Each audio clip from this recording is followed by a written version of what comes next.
I don't know how I'm going to top that, but I will, in the spirit of this incredible venue, thank you all for inviting me here. I am beyond humbled. First, I want to wish you a happy Diwali, given the scenario that we have here. Diwali just concluded. It's a 5-day festival of lights, and it's celebrated by millions of Hindus, Sikhs, and Jains across the world. This festival coincides with the Hindu New Year, and it celebrates new beginnings and the triumph of good over evil and light over darkness, and I think we can always celebrate that.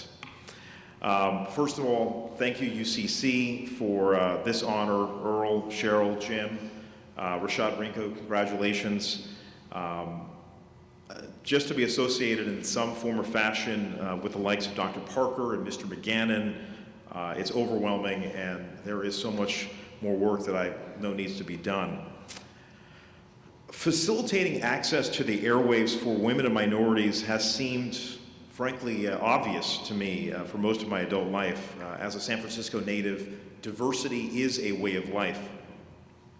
And it never made sense to me, and it still doesn't, why there is not full representation in media ownership, management, and talent of the communities of color, especially all of those folks that were around me.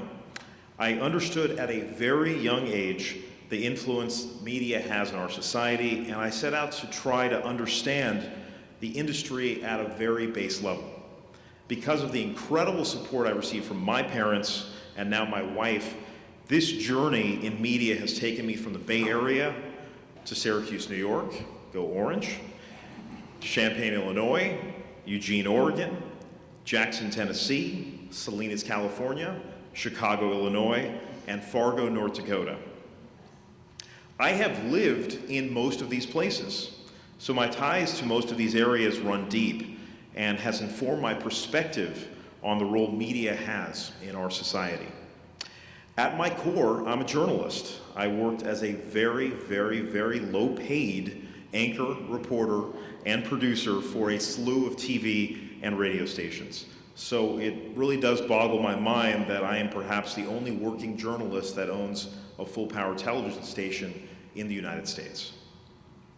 Frankly, my story and our business should not even exist. Serving the needs of diverse communities should have been done decades ago.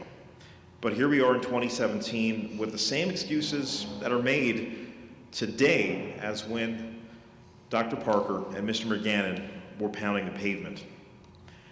I have been in media ownership for nearly a decade now, buying into my first television station, a Class A low-power TV station in San Jose, right as the broadcast television industry transitioned from analog to digital.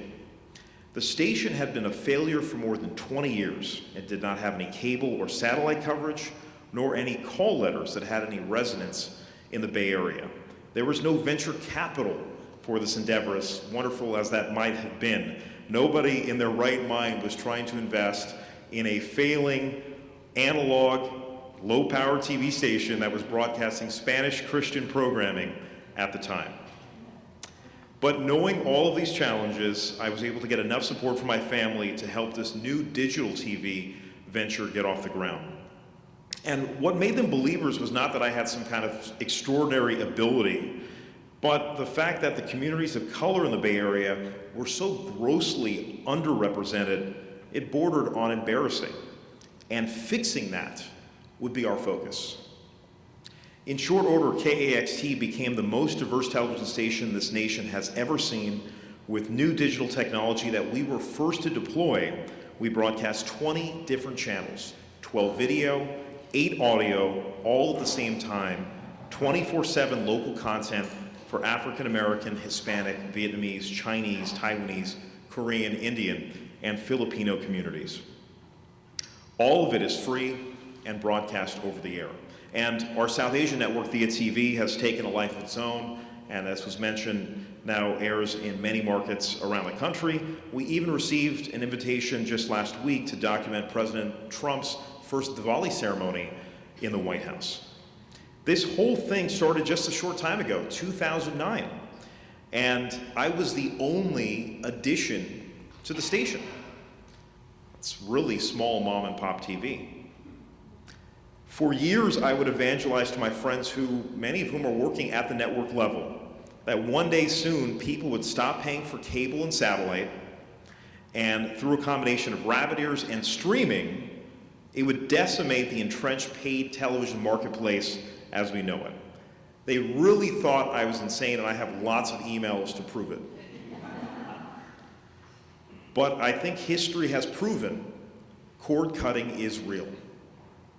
From there, we were able to acquire another low-power TV station, WRJK in Chicago, that to date has broadcast programming for the Chinese, Indian, and Hispanic communities, and we are just getting started.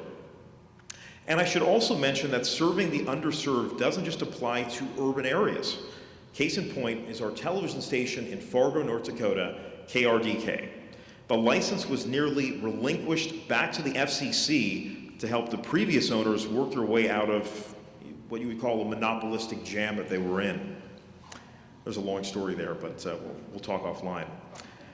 Somehow we were able to acquire the license, and today our humble television operation produces more live and local content than every other television station in the state of North Dakota combined. That's the power of actually serving your local community with programming they really want to see, and not just force-feeding them homogenized content from out of town. It would be great to leave you today with a feeling that this is the norm, but it's not. The FCC Spectrum auction is just one example where a few major telecom companies in this case, and some hedge funds, have been enriched and left those of us independent broadcasters in a nebulous position we may never recover from. And while I meet some incredibly well-intentioned, articulate, kind people in the media space every time I come to DC, the non-lawyers, of course. Just kidding. The reality is we are further away from reaching adequate ownership representation than we have been in decades. I implore each one of you to do your part to form a more perfect media marketplace. We have the numbers. We just need a collective will. And I would like to leave you with some words written about Dr. Parker at the time of his retirement in 1983. Broadcasting Magazine hailed him as, quote, the founder of the citizen movement in broadcasting who spent some 2 decades irritating and worrying the broadcast establishment.